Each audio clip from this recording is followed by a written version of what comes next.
Ben, Bicha, m'a quitté nous pour nous faire un dernier parler. Dehors.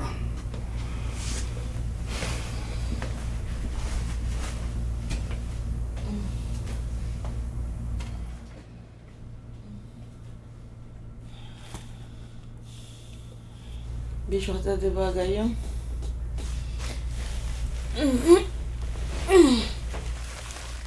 Aïe, ça me paraît tant pis jour.